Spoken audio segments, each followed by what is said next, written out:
Thank you very much. Did you hear what the cow said to the farmer on a cold winter morning? Thanks for the warm hand. Anyway, it's going to get better, so don't panic on me. I start small. Nice to see all of you. How many of you have never seen me before? This is your first time? Oh, wow, most of you, okay. I keep thinking for sure I'm more famous than that, but, you know, that is the truth. I'm delighted to be here. Been looking forward to it for a long time. And it's nice to be back. You know, I was here not too long ago. It's nice to be invited back. It says something when you're invited back. It doesn't say everything, but it says something. Maybe it says, let's give him one more chance, right, and see if he can get it right this time. But I'm delighted to have all of you here. We're going to spend the day together. I feel two major responsibilities, and I'm sure you can guess what those are. Number one is to make sure you get your money's worth, right? When you shell out your cash, especially these days, you want to make sure you get full value for the money you spend. And I know the tab for the seminar was not that much. Pretty modest fee to get in. Most of you, your tips for the week, right? So it wasn't that much. But I want you to be able to say when you walk out of here today, it was worth my money. But my biggest responsibility is to make sure you get your time's worth. And the reason I say that is because time is more valuable than money. In fact, you might start your notes with that. Time is more valuable than money. You can get more money, but unfortunately you can't get more time. If somebody asks you to spend your money, that's pretty easy, right? We live in America. We're wealthy. So the money's not the problem. But what if somebody asks you to spend a day, right? You got to think that over carefully. And I know you did. I wouldn't waste one of my days, not for anybody, not for anything. Once I understood how valuable they were, I don't waste any. But to make an investment like today of your money and your time, I appreciate that. Today's going to be costly for me. It's going to cost me one of my days to be here, right? And some money, of course. But, you know, I don't need the money. I take the money, but I don't need the money. But guess what I do need? The time. So I'm here not to just joke with you. I'm here not to just tell some funny stories and give a performance and walk away. I'm here to give you some value, and I want to make it worth your time. I'm going to invest a day. You're going to invest a day. Let's get the most out of it and see what we can walk away with today. Anyway, for you that have not seen me before, just very briefly, let me just tell you my story. I grew up in Idaho, farm country, southwest corner of Idaho. In fact, my father still lives on the old homestead where I grew up. He'll be 89 his next birthday. He still hasn't retired. I'm proud of my dad. He's never been ill. He's really something. I'm trying to get him to retire this year, 88. I'm telling my father, what a good year to retire when you're 88. And he says, hey, talk to me in 10 years, right? I might be ready. But anyway, I went to high school. I graduated. I went to college 1 year. Halfway through my second year of college, I decided I was smart enough, so I quit. One of my major mistakes. I should have stayed in school.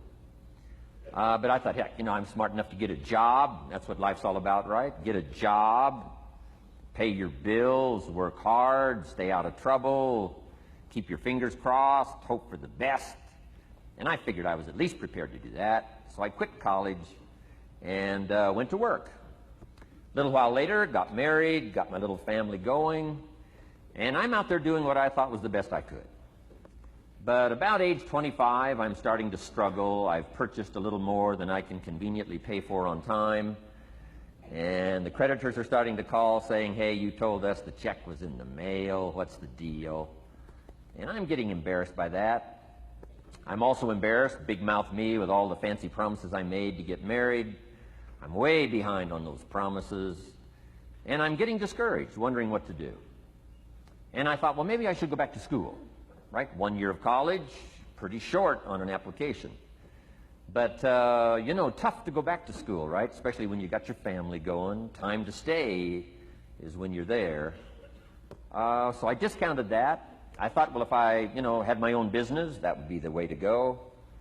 But, you know, I'm short on money, too much month at the end of the money. If you've ever been there, that's where I was, age 25. So I had to discount that, and I'm discouraged, wondering, where do I go from here? And then the miracle happened for me. Good fortune came my way. And who can explain good fortune? I don't know. Remarkable things that happen to you at a particular time. Sometimes it's just unexplainable how those things happen.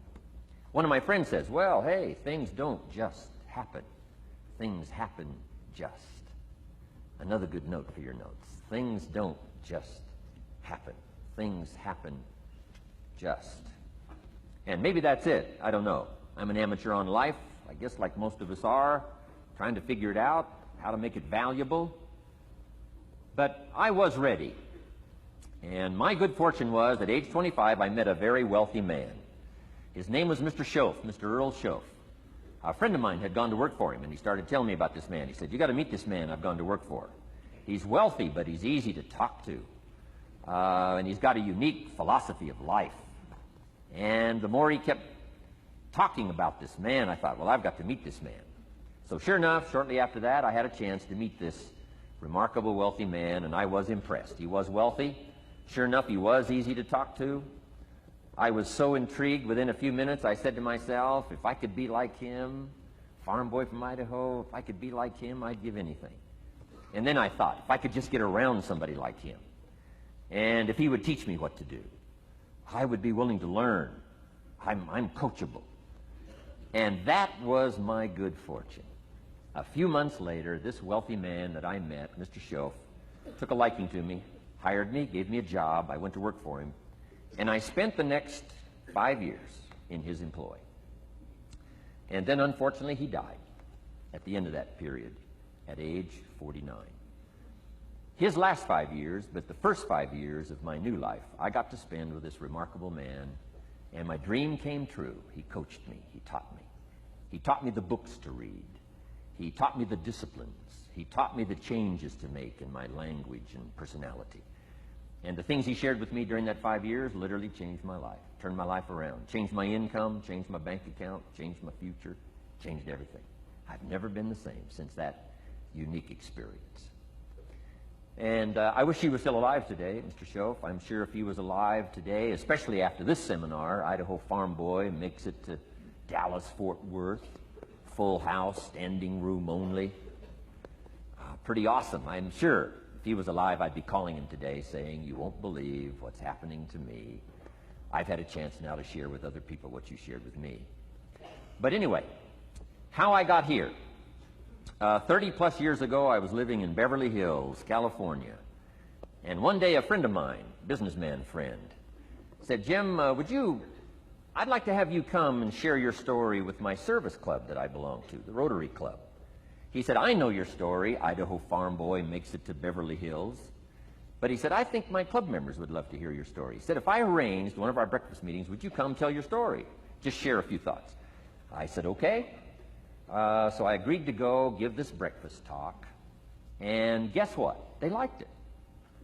And my telephone rang. I got another call saying, we heard you've given your story and shared some ideas. Would you come talk to our club?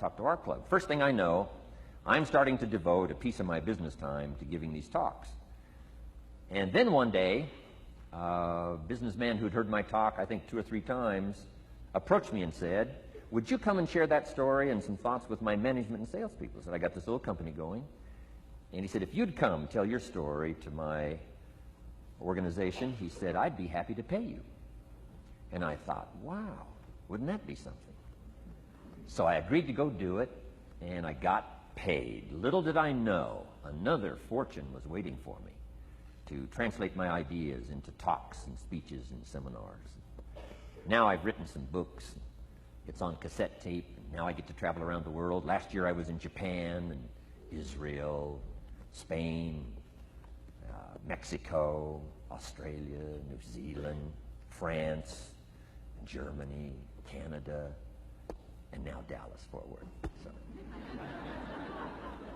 Idaho Farm Boy gets to travel around the world and share his story, and here I am today. Anyway, it's almost too much for me to comprehend. From where I started, raised in obscurity, in a little small farm community, and now to be here today is pretty awesome for me. So anyway, that's just a little bit about my story.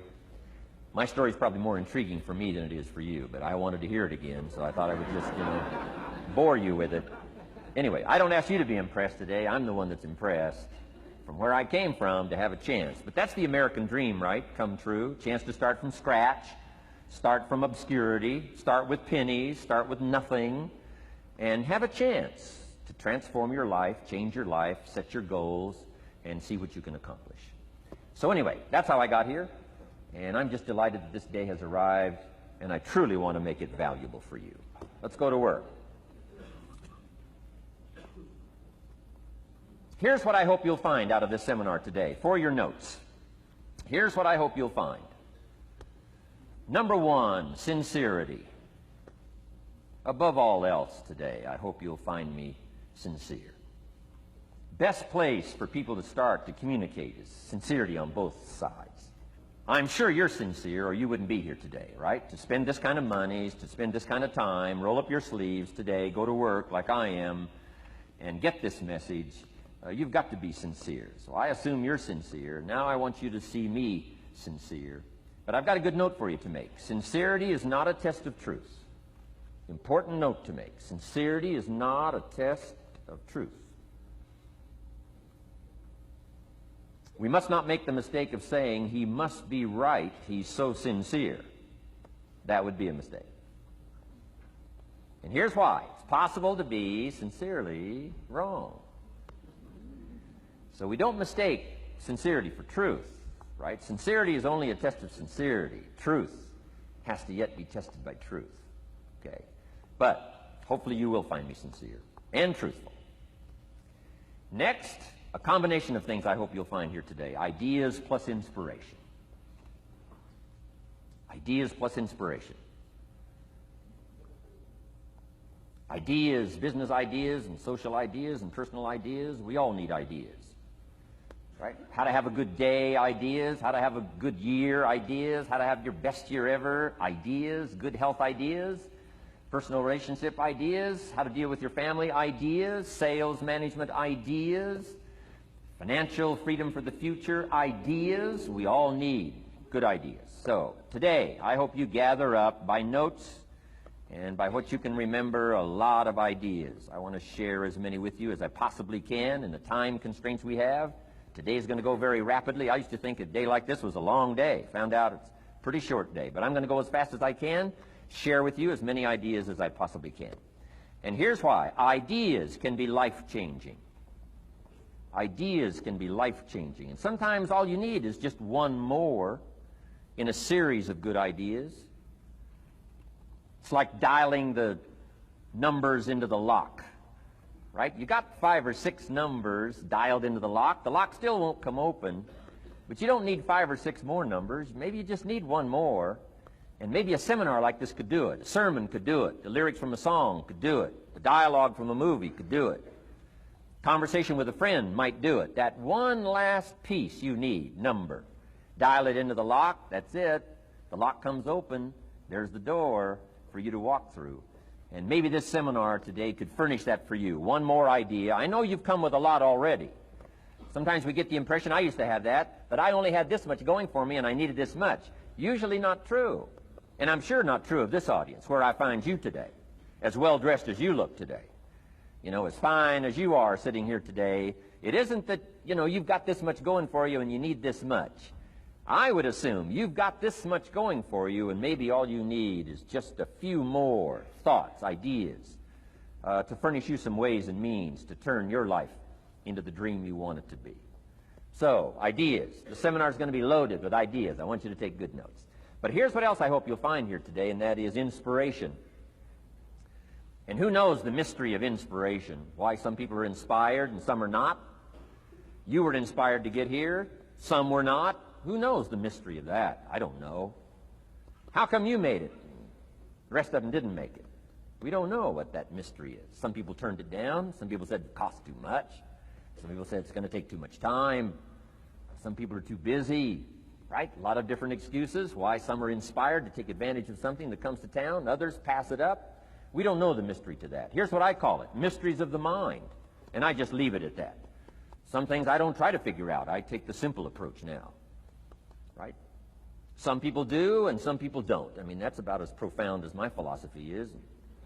Some buy and some don't buy. Some go for it and some don't. Some change and some don't. And if you've been around for a while, you can usually work out the numbers, right? Out of 10, 3 do, 7 don't. Whatever business you're involved in, pretty soon you got this ratio going. The ones that do, the ones that don't. You say, well, why don't the ones that don't, how come they don't? We don't know. I just leave it as a mystery. I used to try to understand all that. I just take the simple approach now. The guy says, this happens to me, this happens to me, this goes wrong for me, and all this stuff goes wrong for me. How come all this stuff happens to me? I say, I don't know, it beats me. The best I've been able to figure out is those kind of things always happen to people like you. I mean, right? That's the best I got. I don't know. I'm an amateur on this stuff. What do I know? So, just take the simple approach, right? That's how it is. Who knows? Interesting story says, the day the Christian church was started. Now, I'm an amateur on the Bible, but best account I can remember, the day the Christian church was started, a magnificent sermon was preached. Great presentation. And if you're a student at all of good communication, it was one of the classic presentations of all times, the sermon, the first day the Christian church was started. And it said this sermon, this presentation was given to a multitude, meaning a lot of people. But it was interesting, as the account gives us, the record, it says, when the sermon was finished, there was a variety of reaction to the same sermon. Isn't that fascinating? I find it fascinating. It said some that heard this presentation were perplexed. And I read the presentation, sounded pretty straightforward to me. Said, why would somebody be perplexed with a good, sincere, straightforward presentation? Best answer I've got. They are the perplexed. I mean, what other explanation is there? It doesn't matter who's preaching. Right? It said some that heard this presentation mocked and laughed, made fun of the presentation. I thought, hey, this looks pretty sincere to me. If you give a sincere, honest presentation, why would somebody mock and laugh? Easy explanation. They are the mockers and the laughers. What else would you expect them to do? Right? I used to try to straighten all that out. Say, well, they shouldn't do that. I don't do that anymore. I've got peace of mind now. I can sleep like a baby, not try to straighten all this stuff out. I used to be so naive. I used to say, well, liars shouldn't lie. See, how naive can you be? Of course they're supposed to lie. That's why we call them liars. They lie. They lie. So I don't straighten this stuff out anymore. Anyway, it said some that heard this magnificent presentation didn't know what was going on. And they're usually easy to spot. They're usually saying, what's going on, right? I mean, they don't know what's going on. But interesting, right? A variety of reaction to the same sincere, honest presentation. Now, it also says, in wrapping it up, some that heard the presentation believed. And I think that's who the speaker was looking for, the believers. Interesting. Now, it said the number of believers was about 3,000. So a pretty good first day. 3,000. I've had some first days, but I never had 3,000. But anyway, 3,000 were believers. And that's, the speaker was looking for the believers out of this multitude. And that's about as close as we can come to understanding the mystery. Some believe, and some mock, and some laugh, and some are perplexed, and some don't know what's going on. And you just have to leave it that way. Why? Because that's the way it's going to be. The way to be brilliant is to find out how it's going to be and then say, here's how it should be. I mean, that's how you become brilliant. So, anyway, who knows the mystery? I call it mysteries of the mind. We don't understand. But I don't try to change it anymore. On this particular story, as far as we know, they didn't have classes after the presentation to try to de-perplex the perplexed. I mean, as far as we know, they left them perplexed. They left the mockers mocking. They let the laughers laugh. I mean, they didn't come back and try to straighten all this out. You say, well, how can you build a church? Well, make another presentation, and you'll get some believers and some mockers and some laughers and some who don't know what's going on. So that's about the best we can do. So, but I'm glad I've got the believers here today. You believed enough to shell out your cash and part with your time and some of your effort and energy, and I appreciate that. So, hopefully you'll find some inspiration here today. All right? To get the most out of today, a couple more notes. Number one, be thankful. That's a good way to capture the most of a day like this. Be thankful for what you already have. That shouldn't be any problem in America, being thankful. Everything we need is available in America. Everybody wants to come here, right? The last time I was here, that little presentation I gave, everybody wants to come here, America. People haven't plotted and schemed the last 40 years saying if I could just get to Poland, everything would be okay. No, everybody wants to come to America. Why? Everything's available here. All the books you need, all the sermons you need, all the churches you need, all the schools you need, all the instruction you need, all the inspiration you need, all the capital you need, all the markets you need, all the challenge you need, all the information you need, all the seminars you need. Everything's available here. This is America. So number one, let's be thankful for what we already have. Thanksgiving does this. Opens up the doors, opens up the windows, opens up the channels. Thanksgiving for what you already have. I did a seminar one weekend up at the ranch, up at Clear Lake. Got a lodge up there. Nice setting, high valley, high serenity ranch. For the weekend, Friday evening, Saturday, Sunday. People drove in from around California. I got there late Friday afternoon. Everybody had pretty well already gotten there. I couldn't believe the parking lot. Continentals and Eldorados and Mercedes and Cadillacs and unbelievable. Ferrari, one Rolls Royce, unbelievable. I walked in, good-looking crowd about like this, sitting there ready for the weekend seminar. My opening remarks were, ladies and gentlemen, I think the rest of the world would find it strange that we have all come here this weekend to try to figure out how to do better. Right? I think the rest of the world would say, I don't understand. Guy in his Rolls Royce saying, I got to get to the seminar, find out how to get another one of these Rolls Royces. Unbelievable. Anyway, let's be thankful. Here's what locks up the doors and the channels to receive more: cynicism. That locks you away. That prevents you from learning more. Being a cynic about the past and the future, a cynic about the marketplace, cynical about the people, cynical about the institutions, cynical about the setup, cynical about yourself, cynical about your chances. See, that locks away all the chance for stuff to flow your way. So, good advice, I think, today. Start off, be thankful. Here's number two, listen well. That's going to be a challenge today. I understand that. Seems like most of, our life is still going on outside these four walls, right? Most of our life seems like it's all, continuing out there. Family and business and associates and market and economy and whatever else is happening in the midst of your life. And to sort of, pull your attention from what's going on out there and put it in here for just a few hours, I know is a challenge. But do the best you can, listen well. And here's the last one, take good notes. Be a good student today. Take some good notes. I've not come to entertain you. As you can tell by my opening joke, right? I would not make it in Las Vegas. So we don't have a dog and pony show today, no entertainment. But I do have some ideas. Take some good notes. Somebody showed me the other day notes that they took about 21 years ago, attending one of my seminars out in Los Angeles. He said, I still use these notes I took 21 years ago to help me in my business, relationship with my family. So I'd like to have these notes that you take today become that valuable for you. Then it would be worth me making the investment to come and spend a portion of my life, my time, my energy here. And I want this investment I'm making here today to pay off. And one of the ways it can pay off for me is for you to take good notes and then go away and use whatever makes sense. Because what I feast on coming back around is the stories out of this audience today. Sure enough, 6 weeks from now, 6 months from now, 6 years from now, somebody's going to, by phone, by letter, by personal contact, walk up to me and say, the things you shared that day got me thinking. And I started making some changes, and let me tell you what's happened to my business. Let me tell you what's happened to my sales career. Let me tell you what's happened to my relationship with my family. See, that'll make it worth it for me. Not the money, the return. Something you can't buy with money. If somebody says, thank you for touching my life and taking the time to make the investment. And that's what I'm all about. So if you'll become a good student today. And here's the last note. Don't be a follower, be a student. You'll be happy to know today we haven't come seeking disciples. We've got no movement for you to join. I'm just here to share some of my experiences, good ideas best I can.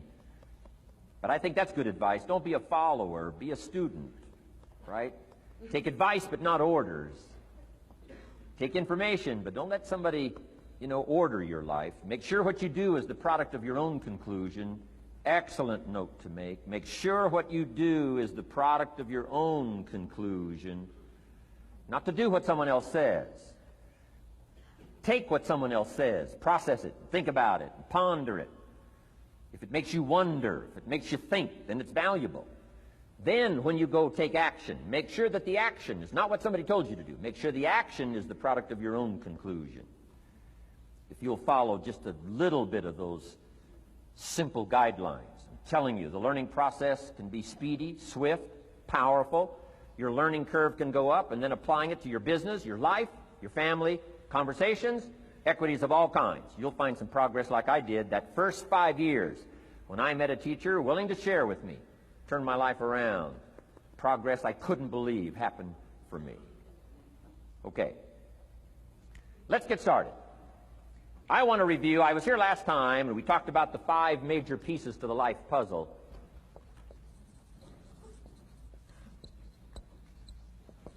And I just want to review those because it lays such a good foundation for all the rest that I want to share with you today. We got a lot of subjects to cover, so we're going to go rather swiftly, okay? Put on your mental track shoes here and run with me today, because I'm going to deal mostly in concepts. Expect you to, fill in a lot of the details, because I've got a lot to share. I want to get through it all. But let's lay this foundation again of the 5 major pieces. Happens to be the title of my latest book. But I think it is so valuable in laying a foundation. It's some of the things I learned between ages 25 and 30. The teacher who taught me so well. He dealt in these fundamentals, we call these fundamentals. We call these basics. Basics for sports, fundamentals for sports, fundamentals for your business, fundamentals for the way you deal with your family, a few simple things. Few basic things that if you practice every day can make all the difference in the world, how it works out. I boiled it down to 5 major pieces to the life puzzle. Let's just review those. Number 1 is philosophy. Philosophy, as I taught the last time I was here, philosophy, in my personal opinion, is the major determining factor in how your life works out. Philosophy, the major determining factor in how your life works out. Philosophy. To form our philosophy, you got to think. You got to use your mind. You got to process ideas. And this whole process over a lifetime, starting way back here when we were children, schools that we've attended, our parents, our experiences, all this stuff that we've processed by the thinking process helps to develop our philosophy. And in my opinion, each person's personal philosophy is the major factor in how your life works out. Here's what I called it in that last presentation when I was here. It's called the set of the sail. Each person's personal philosophy is like the set of the sail. Now, I used to think it was circumstances that ordered my life.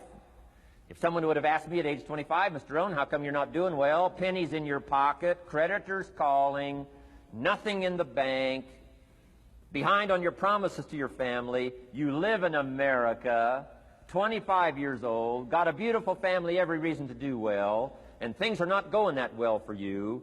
What is wrong here? It would not have occurred to me to blame my philosophy. I mean, it would not have occurred to me. Saying, well, I got this lousy philosophy, and that's how come I got pennies in my pocket and nothing in the bank, and things aren't working well. That would not have occurred to me. I found it much easier to blame the government. Much easier to blame the tax problem. I used to say taxes are too high. Top tax rate when I first started paying taxes, 91%. Back then, when your income reached a certain level, all your income over that, 91%. So I used to say that's too high. Now, the top tax rate's about 33%. But people are still saying what? Taxes are too. See, but you can't use that anymore. If it's gone from 91 to 33, how could it be too high? Come on. I threw all that old excuse stuff away. Some people found it, though, and they're using it these days. My old list. I used to blame the traffic, the weather, used to blame circumstances, right? People say I'm too tall, I'm too short, I'm too old. I was raised in obscurity, raised on a farm, parents of modest means, all the stuff. If you were to ask me, how come you find yourself here, Mr. Rohn, age 25, living in America, land of abundance and opportunity, pennies, zero in the bank, not doing well, creditors calling, it would not have occurred to me to blame my philosophy. I found it easier to blame the company policy. I used to say, if this is all they pay, how do they expect you to do well? So I figured that, my future was going to be tied to what everybody else was arranging, the economy and, right, interest rates. I used to say things cost too much. That was my whole explanation, not my philosophy, until my teacher taught me better that this is where the problem was, my own personal philosophy. Here's what's exciting about each person's personal philosophy. That's what makes us different than dogs and animals and birds and cats and spiders and alligators. That's what makes us different than all of the life forms. The ability to think, the ability to use your mind, the ability to process ideas, and not just operate by instinct. In the winter, I'm telling you, the goose can only fly south. What if south doesn't look too good? Tough luck. It can only fly south. But see, human beings are not like a goose, can only fly south. I mean, you can turn around, go north, you can go east, you can go west, you can order the entire process of your own life. And we do that by the way we think. We do that by exercising our mind. We do that by processing ideas and come up with a better philosophy, a better strategy for our life, goals for the future, okay? Plans to achieve those goals. All this comes from developing our philosophy. Philosophy helps us to process what's available. Well, when we get here, we got seed, and we got soil, and we got some rain, and we've got some what? Sunshine, and we've got some seasons, and what? The miracle of life. Now, the key is, what do you do with all this stuff? How do you turn all this stuff that's available here into equity and promise and lifestyle and dreams and future possibilities? All of this that's possible now with human beings, how do you take all this stuff and turn it into this equities and values? Well, it starts with philosophy. What is the seed? What is the soil? What is the sunshine? What is the rain? Is it possible to take some of each of all the stuff that's available and turn it into food and turn it into value and turn it into nourishment and turn it into something spectacular and unique that no other life form can do? And the answer is yes. But you cannot deal with all this stuff and what to do with it unless you start refining your philosophy. Think, use your mind, come up with ideas, and strengthen your philosophy. So the seed and the soil and the rain and the sunshine, this is called, the economy and the banks and the money and the schools and everything that's available out there, processing information, what to do with all that, and turn it into equity and value. That is the major challenge of life, my personal opinion. So each person's personal philosophy now is going to determine what you're going to do with seed and soil and sunshine and rain and miracle, the change of seasons. That's it. My personal opinion. Each person's personal philosophy is like the set of the sail. That's what this seminar is for today. Help you to trim a better sail. You don't need a better economy. You don't need better seed and soil. In fact, when it comes to seed and soil and rain and sunshine and seasons and the miracle of life, that's all you got. Now, what if you blame this stuff? Then you're blaming all you got. If you blame the economy, and you blame the schools, and you blame the teachers, and you blame the sermons and the preachers, and you blame, the marketplace, and you blame the company and company policy, what else is there? When some people get through with their blame list, there isn't nothing else. That's all there is. And if you blame the only thing you've got to work with, I'm telling you, it's called mistake colossal.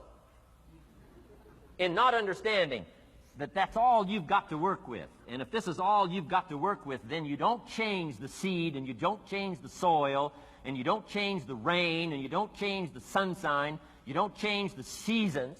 Right? Guy says, I'll take 3 springs, 4 summers, 9 falls, no winters. No, you can't fool with this stuff. You got to take it like it comes. Then what do you change to make your life work well? You got to start with your philosophy. Guess what I had to do at age 25 in order to change my own future? I had to change my mind. I had to change my thinking. I had to change my philosophy. I was messed up on what was causing my problem.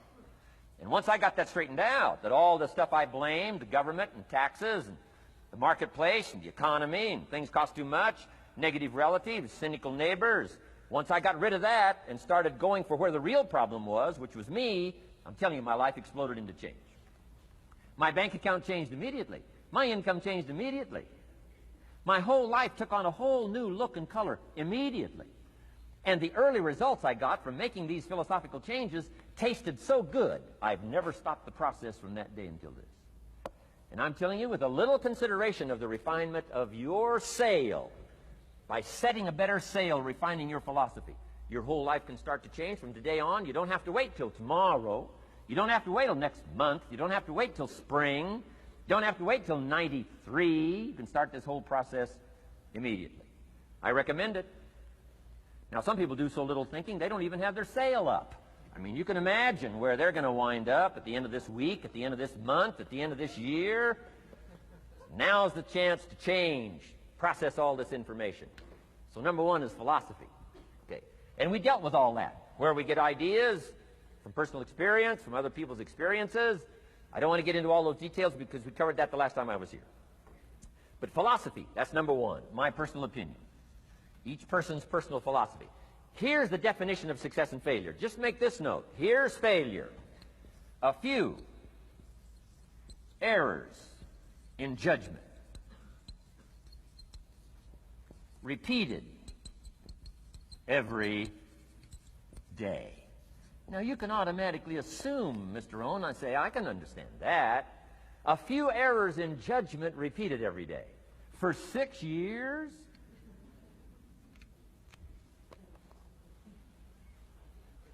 I'm with my father. I think I told this story the last time I was here. My father, 88 years old, he's never been ill, still hasn't retired. Not long ago, midnight, we're getting ready to go to bed. We've drilled a new well, got some extra water, got some more acres going. He's all excited. At midnight, we're getting ready to go to bed. My father's eating what he calls his midnight snack. A little bite to eat before you go to bed. Don't have to go to bed hungry. And I'm watching him eat this midnight snack. Guess what he had? An apple, a few graham crackers, and a glass of grapefruit juice. I said, no wonder my father's so healthy. My mom taught us all those good health practices. Taught me when I'm growing up, right? I'm an only child. I've never been ill. Passed the big 5-0 some time ago. My 2 daughters, 32, 33, never been ill. My grandkids, never been ill. I'm telling you, the legacy lingers on. As I watched my father have this midnight snack, suddenly occurred to me. I know that's part of it. An apple, what? A day. That's gotten to Dallas-Fort Worth, right? An apple. An apple a day keeps the doctor away. Good question for this intelligent audience. What if that's true? You say, well, Mr. Rohn, if that's true, that would be easy to do. Then what's the problem? It's easy not to do. It's easy not to adopt it as your own personal philosophy. Or the guy messed up the saying. Guy says a Hershey bar a day. Say, no. No. You've been watching too much television. It is not Hershey bar. You've got to be smarter in philosophy than to fall for the Hershey bar a day when it's an apple a day. You've got to be smarter than that. And if you make that kind of an error in judgment every day for 6 years, I'm telling you, it'll accumulate into disaster. Sometimes the first year you say, well, you know, I'm so healthy now, what difference is it going to make? You've got to be smarter than that. Just because disaster doesn't fall on us at the end of the first day doesn't mean disaster isn't coming. You've got to be so smart that you look down the road and say, will the errors in my present judgment of philosophy, what's that going to cost me in 1 year, 6 years, 1 month, 6 months? I'm telling you, the money cost and the health cost and the success cost is too gigantic if you'll look down the road a little ways and say, Are there errors in my current judgment like an apple versus a Hershey bar? Is that just a good illustration of some of the rest of my errors in judgment? If it is, that's where I found myself at age 25. I started working when I was 19. I met my teacher who helped turn my life around when I was 25. That's 6 years. At the end of the first 6 years of my economic life, I've got pennies in my pocket. I've got nothing in the bank. The creditors are calling saying, hey, you told us the check was in the mail. I'm embarrassed. I'm behind on my promises. I live in America. I'm 25-year-old American male. I got a nice family, every reason to do well. And I'm messed up. Now, what's messed up? I used to think it was the community that was messed up, and the country was messed up, and the government was messed up. If those Democrats ever get in the White House, that'll really mess things up. If the Republicans stay in power, that'll really mess things up. The economy was messed up. Interest rates are messed up. I thought all this stuff was messed up. Then I found out that's not what was messed up. I was criticizing the only thing I had to work with. What was really messed up was my own personal philosophy. My own errors in judgment in my own personal philosophy brought me in 6 years to pennies in my pocket, nothing in the bank, and trying to explain why I wasn't doing well living in America, 25-year-old American male, got a family, every reason to do well. Now, once I understood this, here's the formula for failure: errors in judgment, being lax about developing your own personal philosophy. I'm telling you, it's called accumulated disaster. It doesn't matter whether it's your health or your bank account. Guy's got an empty bank account, probably has high cholesterol. Why? Over the last 6 years, he never paid attention to either one. And it doesn't matter whether it's a dollar, or whether it's your money, or whether it's your cholesterol count. All you got to do is commit the errors, and just because disaster doesn't fall on you at the end of the first day that you don't eat an apple. You say, well, I didn't eat an apple today, and tonight I'm not ill. Well, you got to be brighter than that.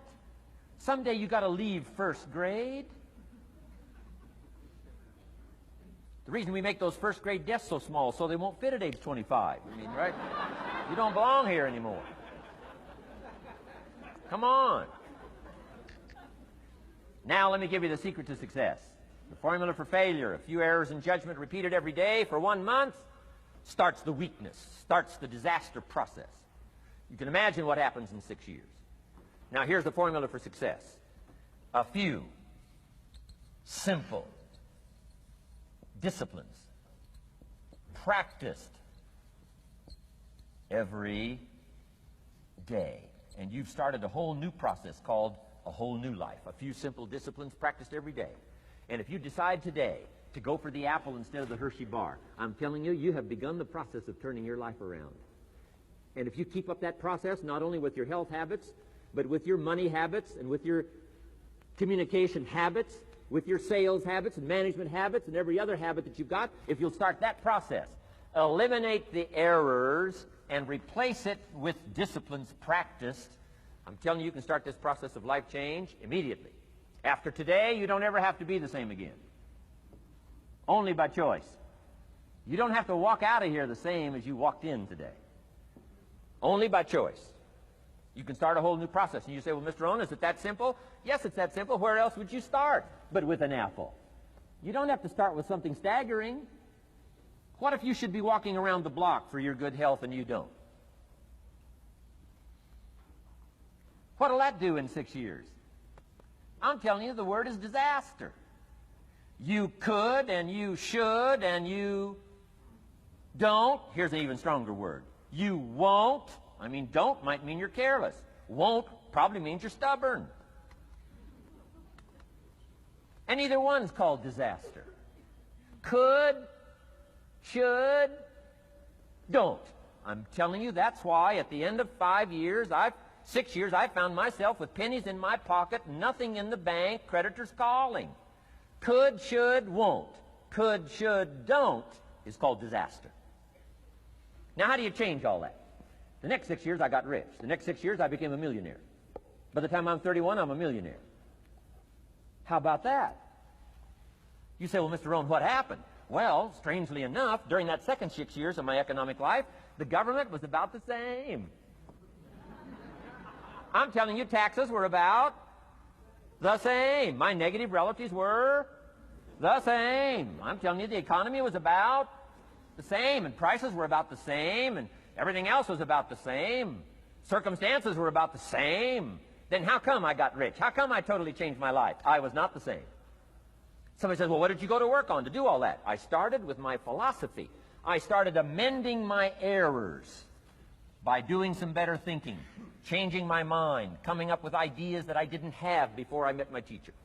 And once that whole process started for me, I'm telling you, I changed my whole life. Within a 6-year period, I was never the same.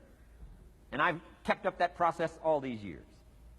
One of the reasons why I'm here is to continue my craft. I don't want the day to come someday somebody says, you should have heard Jim Rohn 10 years ago when he was really terrific. Guess what I want people to say? I heard him 10 years ago, but you should hear him now. I'm telling you the man works on his craft. I'm telling you the man's done some extra reading. I'm telling you the man doesn't miss a trick. I'm telling you he's worked hard on himself. That's why he's able to deliver like he does. The same thing can happen for you as a teenager. It can happen to you as a mother, as a father, as a business person, as a salesperson, running a business. Doesn't matter. Management, wherever you find yourself. This is the process called personal change. And what I say to start with is start with your own philosophy. Your philosophy is going to determine whether or not you go for the disciplines or continue the errors that's called potential disaster. And everybody has it within their power. Well, it was so happy for me to find out at age 25, Mr. Shove said, Mr. Rohn, you don't have to change countries. But you do have to change philosophy. And if you'll change philosophy, not country, you can turn around your income, you can turn around your bank account, you can turn around your skills, you can become capable, powerful, sophisticated, healthy, influential, all the other equities that you could possibly want out of your life, using the only stuff there is and not trying to change any of this stuff. Appreciate all of this stuff with all of its ups and downs, with all of its mystery of why it works and sometimes it doesn't work. Don't challenge this. You don't have to ask for another planet. You don't have to ask for another country. Just ask for another book. Ask for another seminar. Ask for another idea. And you can start this whole process of personal life change. Now, I could spend the whole day on philosophy, because that's where it is. If I could get you intrigued with that enough to study it, enough to ponder it, to where you would pick up the commitment like I did and say, hey, as simple as an apple a day, as simple as a walk around the block, why not start right there? If you don't start there, where else are you going to start? Might as well start where it's easy, and then go to the more complicated disciplines. Because if you can't handle the simple disciplines, how can you handle the complicated ones? Okay. Key. Philosophy. Here's number 2. I got to give these now very quickly because I got too much to cover here to linger too long. Number 1, we're affected by philosophy. First major of the 5 major pieces. Number 2 is attitude. We're affected by how we feel. First, we're affected by what we know and the decisions we make. Second, we're affected by attitude. How we feel.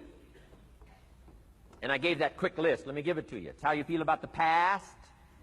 You've got to have a good attitude about the past. Use it as a school, not a club. Don't beat yourself to death with your past. Faults, failures, losses. Let the past be a school. Harsh school, maybe. What else is new? Let the past be a school master to teach you. Not to threaten you, but to teach you. Okay. Next, it's how you feel about the future. Set your goals. We'll talk a little bit about that before we finish today. Goal setting. The promise of the future is an awesome force to affect your life every day. Without a future well designed, we take hesitant steps. And all you have to have is hesitant steps for 6 years. You'll be timid, driven into a corner, not boldly willing to go and take your portion, take your share. Okay? Next, it's how you feel about everybody else. Got to have a good attitude about everybody else, because it takes everybody else to make a market. One person doesn't make a family. One person doesn't make a business. One person doesn't make a corporation. One person doesn't make a community. One person doesn't make a nation. It takes all of us to make a dynamic economy, a nation second to none. It takes all of us to make the churches and make the economy run. It takes all of us to make the possibilities. All the gifts that have flowed in here the last 200 years, unprecedented in 6,500 years of recorded history. There's been nothing like it. The ethnic streams that have flowed in here brought their gifts, brought their talent, brought their skills, brought their inventions, brought their work ethic. All of it mixed together is called America. Been nothing like it in 6,500 years. And to miss the value of it by some, warped attitude about it, I'm telling you, you've missed it all. And if you have an appreciation for it all, you'll draw from it. And if you draw from all the gifts that have been blended together here for 200 years, now for your value and benefit, think of what you can do for your days, for your business, for your conversation, for your equities. You can transform it to an incredible degree. And here's the last one. It's how you feel about yourself. Understanding self-worth is the beginning of progress. Self-worth should be easy. If one of us can do it, all of us can do it. If anybody can think it, we all can think it. I can read, you can read. I can understand, you can understand. From where I came from, the few simple things I did and tried revolutionized my life in 5 years. There isn't anybody here that can't do it. Change from pennies to fortune. Change from nothing to something. Change from broke to rich. Anybody in this room can do it. If any of us can do it, we all can do it. That's the kind of value you should place on yourself. If Jim Rohn can understand it, I can understand it. If he can read, I can read. If he can find it, I can find it. If he can change, I can change. If he can get it done, I can get it done. That's the attitude about yourself. So valuable. Okay? Now, in transforming our lives, we don't start with attitude. We don't start with the inspiration here. We start with education. Somebody says, well, I expected you just come get motivated today. Well, that probably won't do it. Somebody says, by now we should be standing on the chairs, waving a flag, singing the old gray mare. Get going here.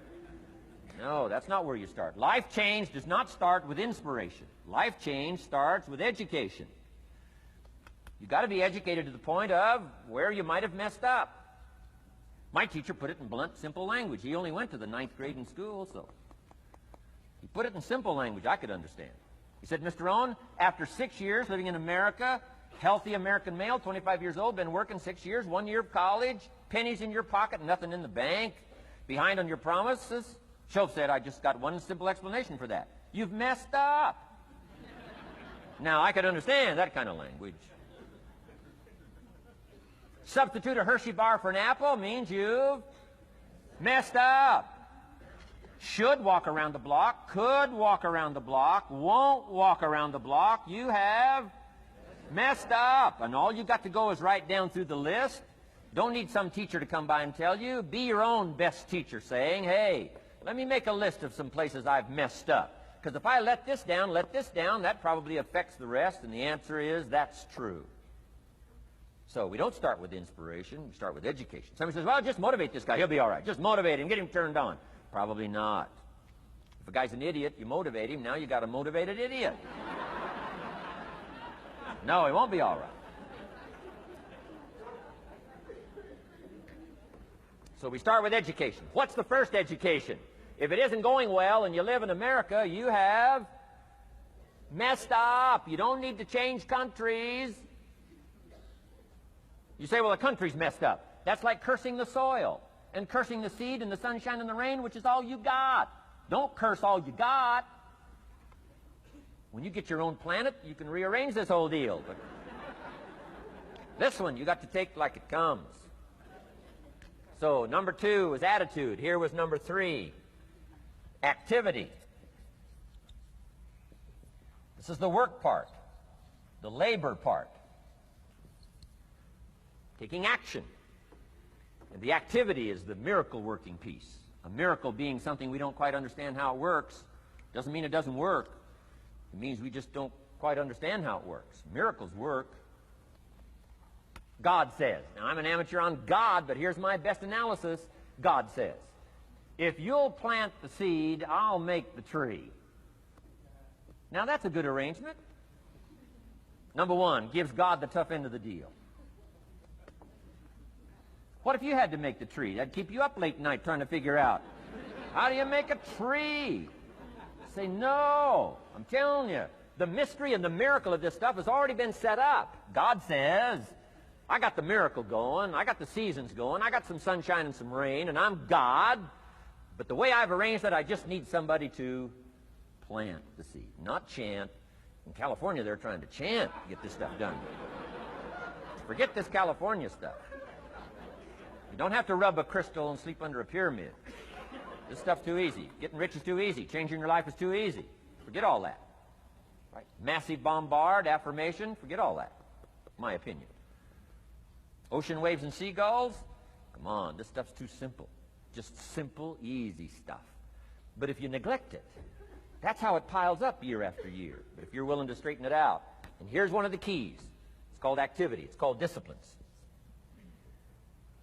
Turning wisdom from your philosophy and inspiration, the strengthening of attitude and faith and courage, commitment, and all this stuff that comes from attitude. If you're willing to take these two qualities, philosophy and attitude, and invest it into activity, you can have a miracle. Anything short of that, no miracle. Wisdom doesn't perform a miracle. Attitude doesn't perform a miracle. The only thing that performs a miracle of increase called equity is called putting wisdom and attitude into discipline, into labor. And this labor now can perform a miracle. And here's the two parts to the labor. One, do what you can. Number two, do the best you can. Can't give you better advice than that. Number one, do what you can. You just got to go home and make a list after today. And here's the question to ask as you make this personal list. What am I not doing that would be easy to do? That could greatly change my health, my wealth? What am I not doing I'm neglecting that would be easy to do? Just go home and answer that question personally. You don't have to put the answers on a public bulletin board. This is just all personal stuff. From the walk around the block to the apple to what to do with your money, which we're going to cover today. What does a child do with $1? We're going to cover that today. Errors in judgment, disaster. A few simple disciplines, wealth beyond imagination. And if you'll pick up the activity part, the miracle working part, plant the seed part, take care of your part. The soil will take care of its part, and the seed will take care of its part. The seasons will take care of their part. The miracle will take care of its part. If you'll take care of your part, called putting it into activity, action. Works miracles. 2,000 years ago, on April 13th, one of Jesus' disciples. Now again, I'm an amateur on the Bible. As best as I can remember it, one of Jesus' disciples said to Jesus, "It's time to pay our taxes and we don't have any money." That's how come I know it was about April 13th.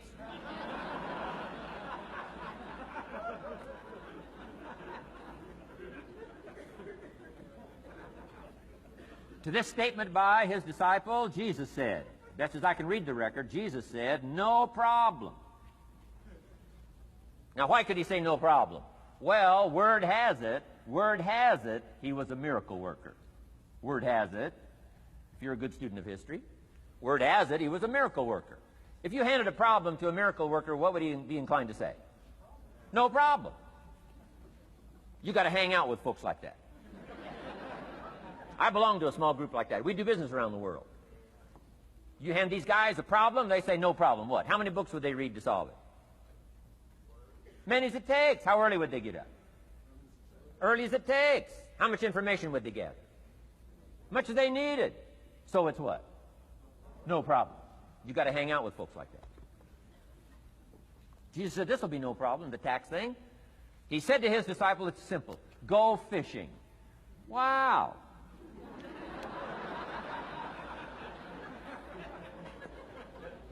Now that was easy for this particular disciple. His name was Peter.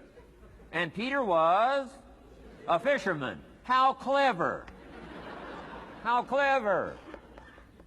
But here's the real problem. If you should fish, and you could fish, and you don't fish, you got no miracle. You could change, you should change, you won't change. That's called accumulated disaster. In 6 years, you'll be explaining instead of celebrating. Having some ragged list like I had, reasons for not doing well, pennies in my pocket. Could, should, don't, disaster. And if you'll just start the process of change, could, should and will. You can start this whole process. And if you will, then put it into action. The miracle belongs to you. Jesus said to his disciple, it'll be simple. Go fishing, and the first fish you catch, look in his mouth. Peter said, okay. He was used to strange things happening in this relationship. Peter goes fishing, catches the first fish, looks in his mouth. Guess what's in the fish's mouth? Coins. Peter says, wow, coins. Starts counting the value of these coins, and when he adds it up, guess how much it added up to?